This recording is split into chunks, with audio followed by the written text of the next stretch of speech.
discussion we have at hand. I'll be starting with my guest here in the studio. So, seeing that the United Arab Emirates have lifted the travel ban on Nigeria, how do you think Nigerians are feeling about this, and what do you think it stands to gain as a country from this latest development? You see, you say that the decision of the United Arab Emirates to have placed ban on Nigerians for months before it was lifted was not a good decision of their country. And it shows that that country is hostile to Nigeria, in due respect. Because in international relations, Yoruba people say, or a proverb says, a tree does not make a forest. In the principle of international relations is oneness, united, joint, so as to bring about development globally. That is the purpose of international relations. And that suffices to say that for Nigerians to move from Nigeria to maybe US, Sweden, South Africa, Chad, United Arab Emirates is part of international cooperation, which is encouraged by international relations.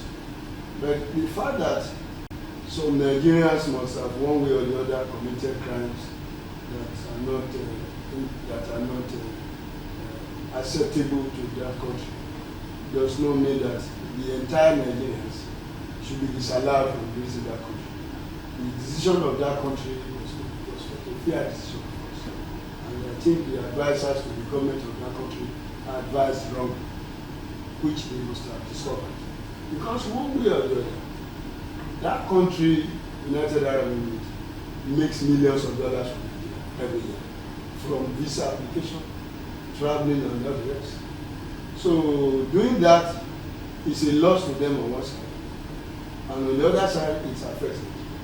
But let me be sincere to Nigerians, viewers, and listeners, that the fact that the ban has been lifted may not expressly add value to us, to Nigerians, because I read it in some newspapers and that as a visa application, 70,000.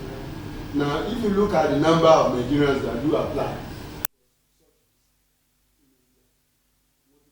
70,000 times, let's say 200,000 applicants. You know how many millions convert to millions. So it is profitable to their country.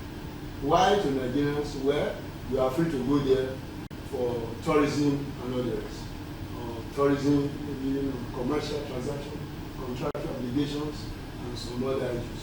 Health reasons, you are free to go. But looking at it from one angle, the thing is more profitable to the host country than we. Then I would just advise that Nigerians, when you travel out of this country and you get to another Muslim country, try to abide by their laws. And what you do in Nigeria and you go away with it, you may not be able to do that in another Muslim and go away with it. Even, let's mention the put on here, Republic of Nigeria. Many things Nigerians do here and go away with it. You do it there, you meet yourself at the back of it. So it is unfair. So it is an advice to Nigerians that the fact that we have a relationship, coexistence with some other countries does not mean we should go there and do what is contrary to their laws.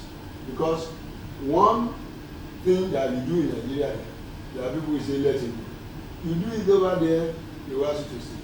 And from there, the system is a bit faster. Before anyone is the person goes to prison. So, and you see, the data being collected by those countries, like the United Arab Emirates, the data being collected, the data is, to collect it is faster than Nigeria. It is more or less digitalized compared to analog that we Nigerians we are still badly missing. Now, the data of number of persons who commit crime is state A, state B, state C can be collected within a single of time. So it is collected how many Nigerians, 50 Nigerians, how many Chinese, 1 Chinese, how many German, 2. And the percentage of Nigeria is going higher. That may inform such a country to have taken such a decision. Now, some Nigerians, they don't know all these things. Some of them, I say, we don't even do respect, they talk carelessly. They say they are human, is not so. Data must have revealed that Nigerians have highest number of percentage of crime committed in their country. Be that as it may, it is not good in international relations for a country to ban an entire country from coming to our country. That is not fair. All right, definitely. Let's take the view of Professor Babatemi Badejo, a legal practitioner and professor of political science and international relations at Christian University, Abeokuta. He's also a former deputy special representative of the United Nations Secretary General for Somalia. Good evening, and thank you so much for joining us today on Firecrackers. Yes, good evening, Irebami. Nice, pleased to join you.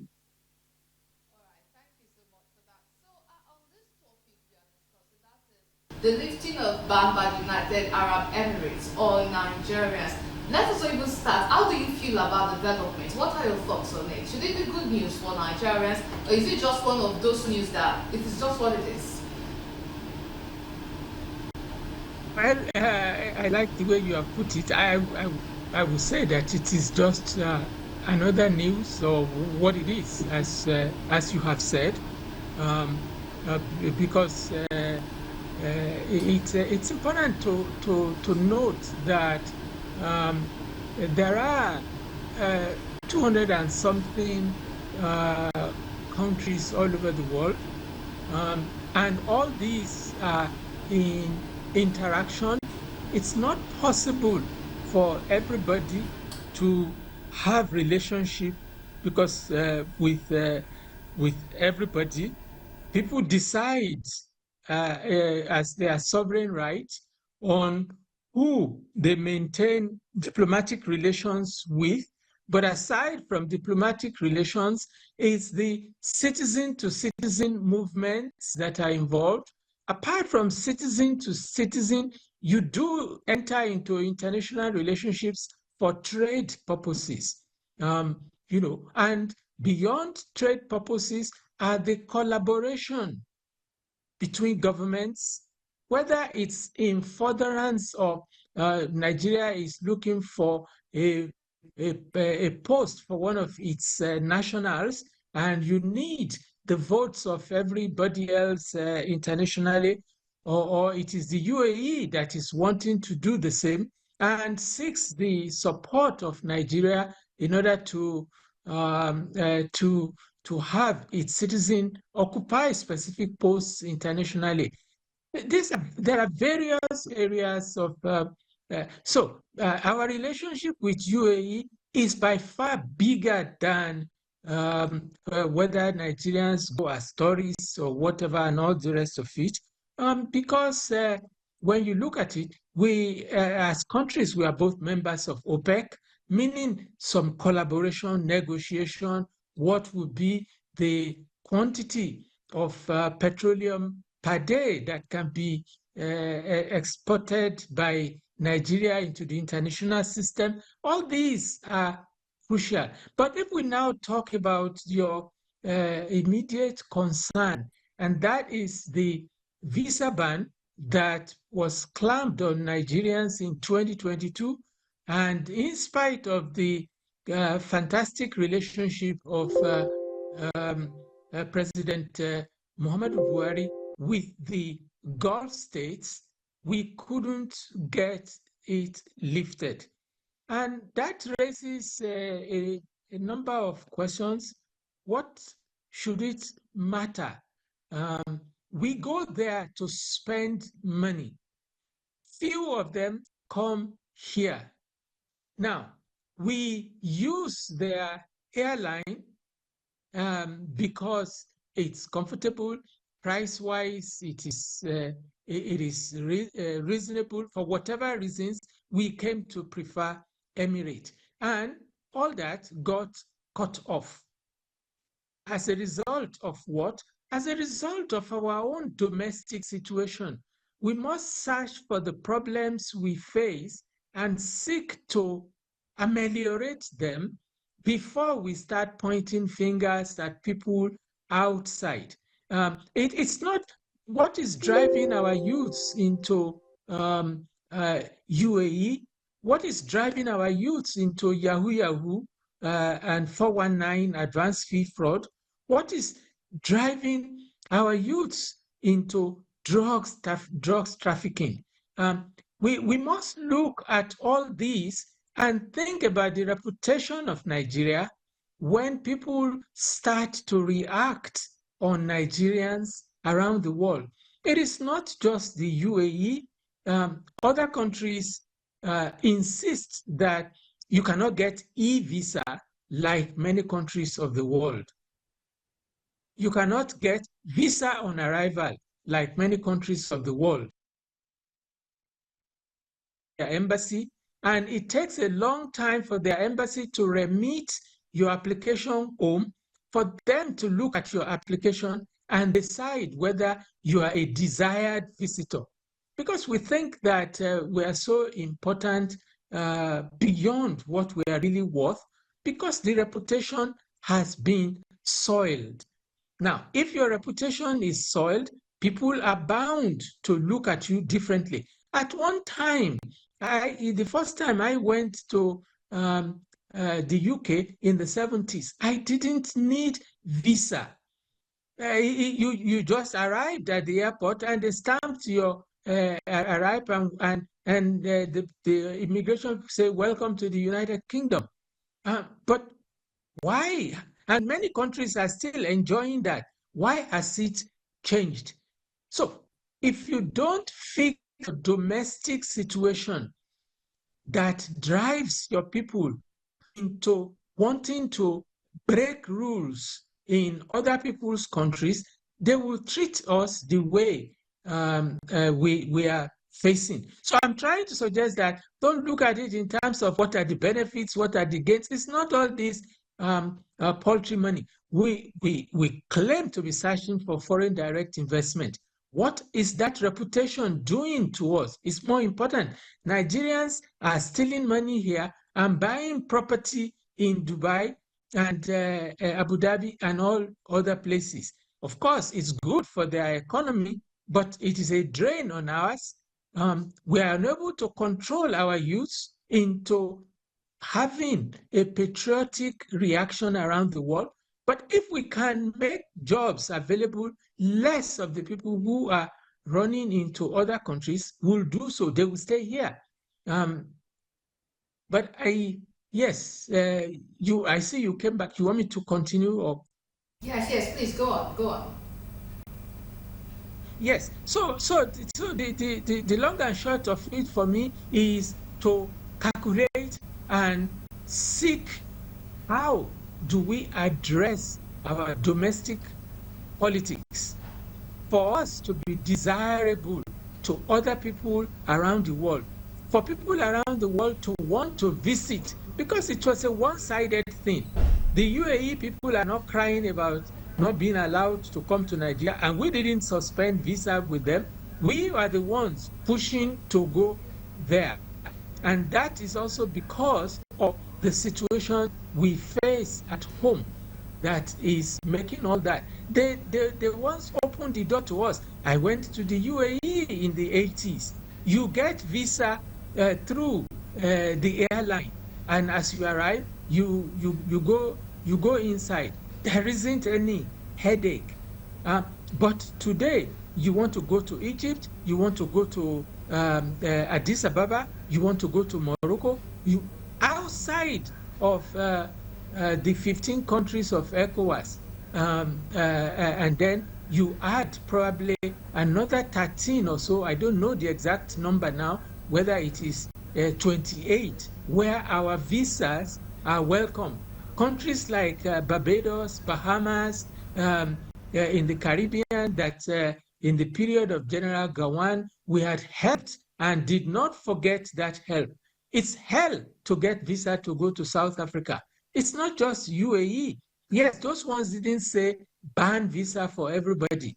So what I'm saying is that we should stop this. We are important and all that. We need to rebuild. We need to rebuild to have the image that we once had in the 60s, 70s, 80s, and maybe even through to the 90s. and rebuild the country and stop people stealing so much that has made it impossible to have infrastructure development in the country. So once we can do all that, then we will be welcomed in other parts of the world. Even people like myself, with the background of the United Nations and all the rest of it, you face all sorts of things.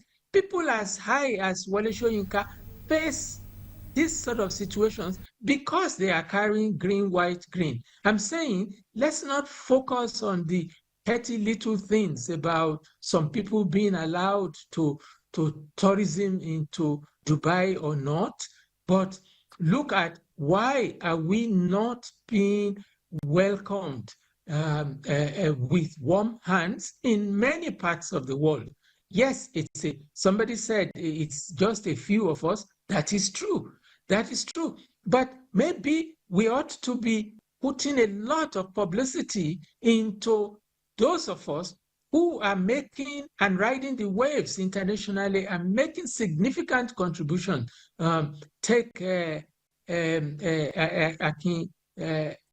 Adewumi, take Ngozi Okonjo-Iweala. Several Ngozi Okonjo-Iweala abound in the world, but we only allow the little number that gives us damaging names to continue to write the news.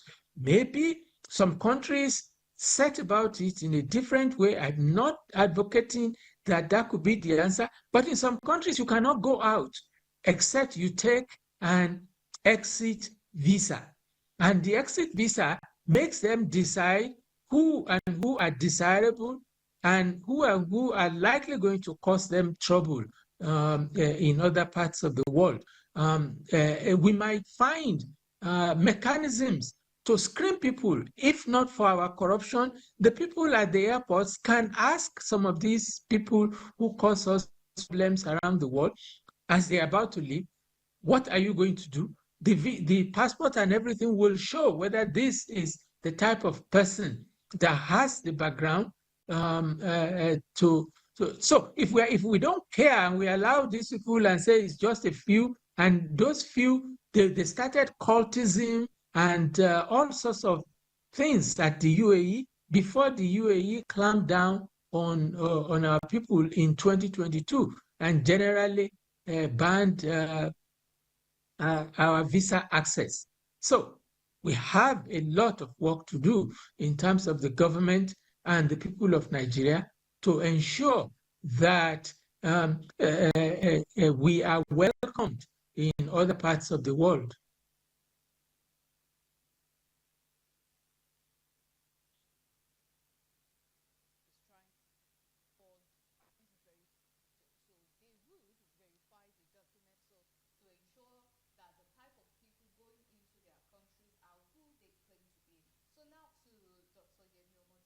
What steps do you think that we should take as a country to mend our relationship or to mend our image? The ones we are projecting right now is not the best. So what can we do to return to our past glory as the giant of Africa, the country where a lot of people would want to come to, and then they would also open their borders to accepting our citizens? You see, there's a ministry called Federal Ministry of External and Internal Affairs, and there's an agency called National Rotation Agency. Those bodies mentioned should swing into action with a view to enlightening Nigerians on what and what not to be done within and outside the country. Then, aside from that, in our educational system, be it from kindergarten up to tertiary institution, the curriculum needs to be updated with a view to include certain topics that will deal with enlightenment of our youths in terms of international relations, diplomatic relations, and the rest. So that from KG1 to tertiary institutions, we would have been enlightened enough. Then we would have known the are done within and outside the country. Because you see, in law, they say ignorance of the law is not an excuse. Though some people claim to be ignorant, whereas they are not ignorant. The fact that somebody says he's ignorant may not be too correct, unless it is verified. Now, but if the government takes steps to educate our persons, it will go a long way to assist our image at the international community. Then, aside from that, you see, if we issue international passports and Nigerians are traveling, they go for visa, they apply for it. Aside from that, the tourists, the businessmen and women, the contractors, the engineers who do travel for business purposes or trade purposes also need to be educated on this aspect. Because, for instance, a Nigerian who is going to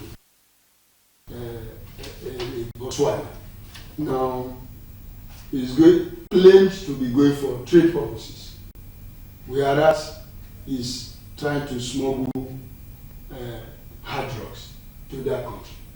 And at the end of the day, he is caught. Such act has dented the image of Nigeria over there.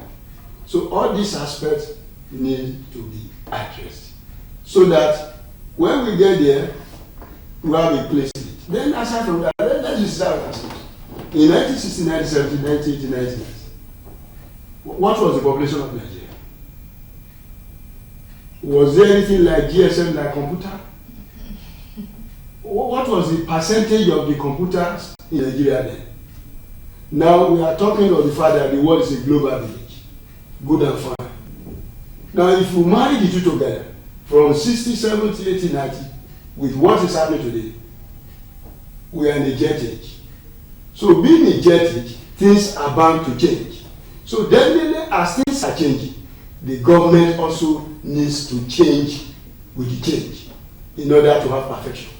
So without changing the changes, we cannot get perfection. That is the problem we have in this country. So I think in the 70s, 80s, 90s, how many Nigerians were traveling out? How many of them were going out of the country for educational purposes? How many of them were involved in the hard drugs? How many of them were involved in child trafficking? How many of them were involved in prostitution? The percentage is low. Now, rough estimate of Nigeria population is about 200 million, with due respect. As I 1970, 1960, 1980, 1990, what was our population?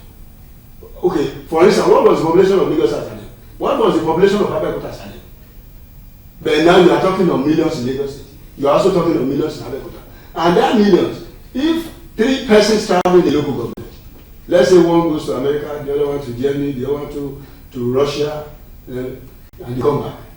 They also encourage some other persons to go. So if you have 3 persons in Abeokuta, 3 in Akure, 3 in Ijebu, 3 in Kogi, 3 in Nasarawa, 3 in River, 3 in Ikwe, 3 in Benin. Now that's 30. You now say 30 times 3, you have 90. So if that 90 comes back to the country, that will be 90 times 90. So it becomes multiple. That is where the problem comes from. So now, and those people, when they travel there, they see certain things that are being done over there. And those things that are being done over there now, they will not look at it and say, how do I do that? Then that such a thing encourages crime. And when it encourages crime, then it also encourages bad reputation on the part of Nigeria. Because you are from, I'm in Nigeria. In Nigeria, we not say it's from Ghana. And when they are gathering the data, they gather the data on the part of Nigeria. So those are the issues. So I would advise that the required ministries and the agencies should try and ensure that we are properly guided and educated on the principles and policies of our international relations, diplomatic relations, and the rest, both at the level of international trade, the national trade, and our affinity in order to bring about our industrial development. There are a lot of benefits from it. You see, when you say Nigerians, once a Nigerian is caught to have involved in an atrocity, be it corruption, be it fraud, be it trafficking, be it child abuse, be it hard drugs and the rest.